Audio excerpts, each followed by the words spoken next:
भरना चाहते हैं, या आपने एस्टेट का फॉर्म भरा है, एग्जाम आगे होने वाली है, बहुत सारे सवाल ऐसे हैं, निश्चित रूप से आपकी उत्सुकता बनी रहती है, उसका जवाब को आप ढूंढते रहते हैं। या बहुत सारे ऐसे सवाल हैं जो आपको हमेशा कंफ्यूज करते हैं, और बहुत सारे ऐसे मामले इसमें हैं कि जो कि सरकार की तरफ से मेरे ख्याल से बिल्कुल भी उचित नहीं है, जो कि एक तरीके से अनुचित पूरी तरीके से है, और जबरदस्ती आप पर थोपने का प्रयास किया जाता है। जैसे उदाहरण के तौर पर हम बहुत बातों पर इस वीडियो में चर्चा करने वाले हैं, हो सकता है कि 10 मिनट 12 मिनट का ये वीडियो बने, आप लास्ट तक देखेंगे, निश्चित रूप से कुछ ना कुछ फायदा आपको जरूर समझ में आएगा। सबसे बड़ी बात अभी पहला मामला अगर हम लें सप्लीमेंट्री रिजल्ट का, अभी आप देख रहे होंगे कि पटना में लगातार आंदोलन हो रही है, स्टूडेंट लगातार सरकार से, बीपीएससी आयोग से, शिक्षा विभाग से लगातार मांग कर रहे हैं कि टीआरई 2.0 में सब जीरो का सप्लीमेंट्री रिजल्ट जारी होना चाहिए। इसके अलावा भी अगर आप देखेंगे तो टीआरई 3.0 की बात करें तो पहले ही सरकार ये घोषणा कर दी है कि टीआरई 3.0 में हम सप्लीमेंट्री रिजल्ट नहीं देंगे। हालांकि अगर देखा जाए वास्तविक में तो सप्लीमेंट्री रिजल्ट आपका अधिकार बनता है, ये गवर्नमेंट को या सरकार को देना ही चाहिए, क्योंकि अगर मल्टीपल बच्चे फॉर्म भरते हैं, अलग अलग पोस्ट, एक ही स्टूडेंट अलग अलग पोस्ट के लिए एलिजिबल हैं, तो निश्चित रूप से रिजल्ट भी उनका अलग अलग पोस्ट के लिए होगा, और ज्वाइन कहीं एक ही जगह करेंगे तो वैसी परिस्थिति में अन्य जो सीटें खाली होगी उस पर उसी वैकेंसी के अन्य स्टूडेंट की या अन्य अभ्यर्थी की दावेदारी होनी चाहिए, वाजिब में यही होनी चाहिए, जो कि इस तरह का गवर्नमेंट नहीं करके अभ्यर्थी के साथ पूरी तरीके से अन्याय कर रही है। एक तो ये मामला हो गया। दूसरा, अभी आप देखेंगे कि बहुत सारे अभ्यर्थी टीआरई 3.0 में एज रिलैक्सेशन के कारण बाहर हो गए हैं। टीआरई 1.0, टीआरई 2.0, 10 साल का एज का उनको ग्रेस दिया गया। कारण यही था कि 2013 के बाद 23 तक कोई वैकेंसी नहीं आई थी, जिसके कारण से उनको 10 साल का एज ग्रेस दिया गया था। टीआरई 3.0 में अचानक एज रिलैक्सेशन को हटा लिया गया, जिसके कारण लाख प्लस स्टूडेंट फॉर्म भरने से वंचित रह गए। हालांकि टीआरई 3.0 के पहले जो एस्टेट का फॉर्म भराया गया था, उनको टीआरई 3.0 में अप्लीकेंट होना चाहिए था, उनको एलिजिबिलिटी बननी चाहिए था, लेकिन सरकार की गलत पॉलिसी के कारण, एग्जाम में विलंब होने के कारण अभी इन लोगों को टीआरई 3.0 से मौका नहीं मिलेगा या नहीं मिला। ये भी बच्चों के साथ निश्चित रूप से अन्याय है। तो ऐसे अभ्यर्थी जो इस बार एस्टेट का एग्जाम देंगे, फॉर्म भर चुके हैं, अब निश्चित रूप से उनको टीआरई 4.0 का ही ऑप्शन है, उसके लिए वो अभ्यर्थी तैयार रहें। इसके अलावे भी बहुत सारे मामले हैं। अभी आप देखेंगे कि एग्जाम जो आपका टीआरई 3.0 कैंसिल हुआ, तो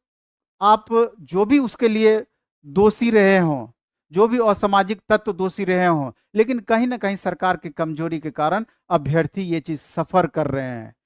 हालांकि अब बातें यहां तक आ गई है कि जो जांच एजेंसी है, चाहे वो आर्थिक अपराध इकाई हो और सरकार के द्वारा बाद में एसआईटी का गठन किया गया है, अब उनको लग रही है कि टीआरई 1 और टीआरई 2.0 में भी कहीं ना कहीं गड़बड़ी हुई है,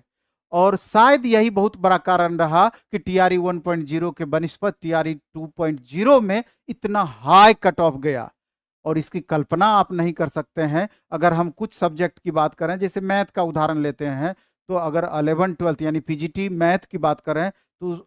102 उसका कट ऑफ चला गया, तो आप समझ सकते हैं कितना हाई कट ऑफ गया। 94 मैथ का कट ऑफ ऐसे टीजीटी का चला गया। इसी तरीके से अन्य सब्जेक्ट में भी लगातार कट ऑफ में बढ़ोतरी हुई है। इसके अलावा भी अगर आप देखेंगे तो बहुत सारे ऐसे मामले रहे जिसके कारण से अभ्यर्थी परेशान रहे, और उसकी स्पष्टता कहीं पर भी दिखी नहीं। जैसे उदाहरण के तौर पर इस तरीके से आप समझ सकते हैं कि मेल और फीमेल का कट ऑफ कैसे बराबर हो सकता है, जबकि फीमेल को टीजीटी पीजीटी के लिए 35% का स्पेशल रिजर्वेशन था, और 1 to 5 6 to 8 के लिए 50% का रिजर्वेशन था स्पेशल महिलाओं को। बिहार की बात हम कर रहे हैं, बिहार के संदर्भ में कर रहे हैं, तो ये कैसे संभव है? तो यहाँ पर थोड़ा सा पूर्व अध्यक्ष अतुल प्रसाद सर पता नहीं जो भी नियम कानून बनाए या जिस हिसाब से भी रिजल्ट दिए, तो जरूर विवादास्पद रहा ये रिजल्ट, जरूर बहुत बड़ा प्रश्न चिन्ह यहाँ पर खड़ी करती है।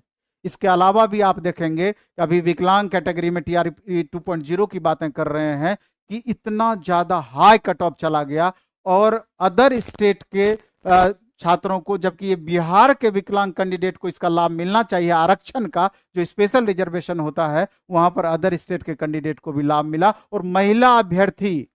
जो बिहार की स्पेशल हैं, वहां पर भी अदर स्टेट के महिला अभ्यर्थी को लाभ दिया गया बिहार के महिलाओं के साथ जोड़ करके। तो कहीं ना कहीं ये भी बड़ा सा एक विवादित कारण है, जिसके कारण अभ्यर्थी बिहार के स्पेशली परेशान हुए हैं। डोमिसाइल वाली बात, हालांकि आप अगर वास्तविक रूप से देखा जाए, हालांकि हम इसके विरोधी नहीं हैं, क्योंकि बिहार के भी छात्र बाहर जाते हैं, ये बात मानते हैं, बाहर के छात्र बिहार आते हैं, लेकिन अगर वास्तविक रूप से अगर आप देखेंगे तो आप झारखंड ले लीजिए, उत्तर प्रदेश ले लीजिए, राजस्थान ले लीजिए, मध्य प्रदेश, छत्तीसगढ़, जितने स्टेट की आप चर्चा करेंगे वहां पर 10% अदर स्टेट वालों को अलाउ किया गया, जबकि बिहार में पूरी तरीके से एक तरीके से ओपन कर दिया गया। तो कहीं ना कहीं बिहार के बच्चों के साथ यहाँ पर थोड़ी सी दिक्कत रही, क्योंकि अगर उदारता ही दिखाना था तो हर स्टेट में इस तरह का प्रोविजन होना चाहिए था। थोड़ा सा यहाँ पर लेकर के आपत्ति आई है।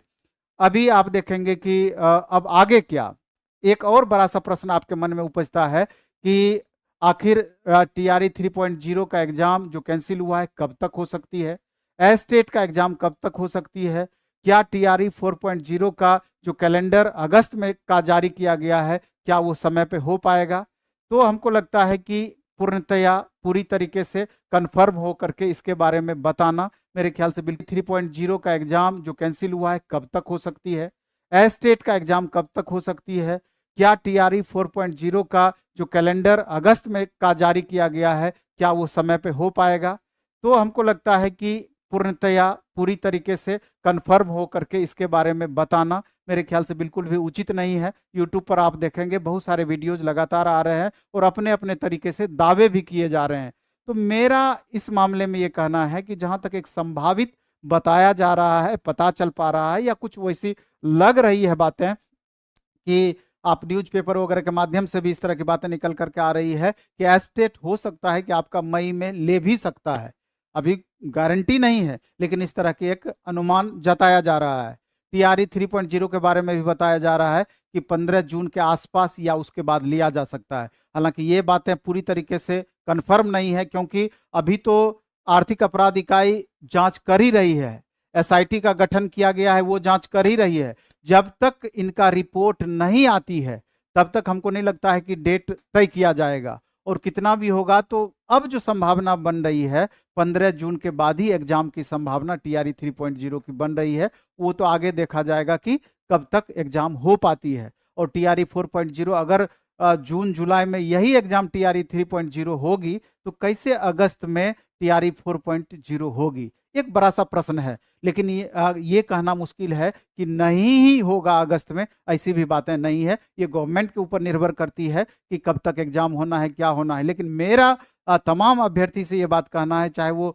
एस्टेट का फॉर्म भरे हों और TRE 4.0 उनको देना हो, चाहे इस बार जिनको सीटेट देना है उनका भी TRE 4.0 पकड़ाएगा, चाहे DLED वाले अभ्यर्थी हैं जिनका एग्जाम चल रहा है, हो सकता है कि उनका 4.0 पकड़ा जाए, बशर्ते कि वो सीटेट पास हो या इस बार भी फॉर्म भरेंगे तो अगर थोड़ा सा विलंब हुआ तो एग्जाम पकड़ा सकता है। तो ऐसे अभ्यर्थी को पूरी तरीके से आगे की तैयारी में ईमानदारी पूर्वक लगना चाहिए, क्योंकि आप देख रहे हैं कि लगातार कंपटीशन लेवल आपका बढ़ रहा है, लगातार अभ्यर्थियों की संख्या बढ़ रही है। TRE 1, TRE 2, TRE 3, कम से कम यहाँ तक तो मैक्सिमम कॉमन ही अभ्यर्थी रहे, अब जाकर के TRE